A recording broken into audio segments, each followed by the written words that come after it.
গণভোটের রায় বাস্তবায়ন ও সংস্কারের দাবিতে জামায়াত ইসলামী নেতৃত্বাধীন 11 দলীয় ঐক্যের 3 মাসব্যাপী সারা দেশের সভা সমাবেশ কর্মসূচি আজ রাজশাহী থেকে শুরু হয়েছে।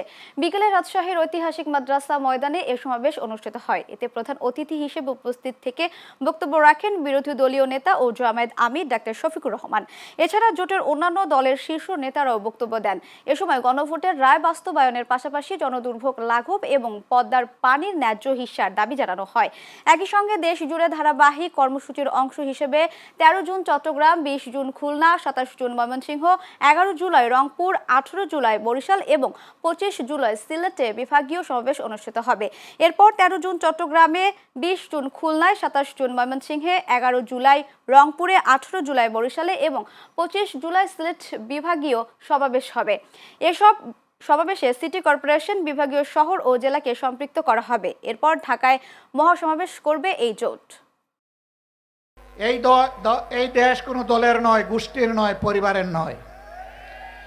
এই দেশ 20 কোটি মানুষের। আমাদের সকলকে এক একজন সাচ্চা পাহারাদার হয়ে দাঁড়াতে হবে।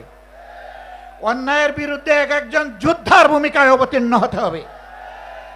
অন্যায় ও সত্যের বিরুদ্ধে লড়াইয়ে অবতীর্ণ হতে হবে। কেউ আমার অধিকার দয়া করে আমার পকেটে এনে দেবে না। লড়াই করে অধিকার আদায় করব ইনশাআল্লাহ। কাউকে ছাড় দিয়ে কথা বলা হবে না। আমাদেরকে মাঝে মাঝে চোখ রাঙানো হয়। কেউ কেউ বলেন যে যদি আপনারা এই করেন ওই করেন তাইলে আগামীতে এ হবে ওই হবে। বন্ধু, ভয় দেখাবেন না। যাদের নেতারা হাসতে হাসতে ফাঁসির তক্তার উপর দাঁড়াতে পারে তাদেরকে কোনো কিছুর ভয় দেখাবেন।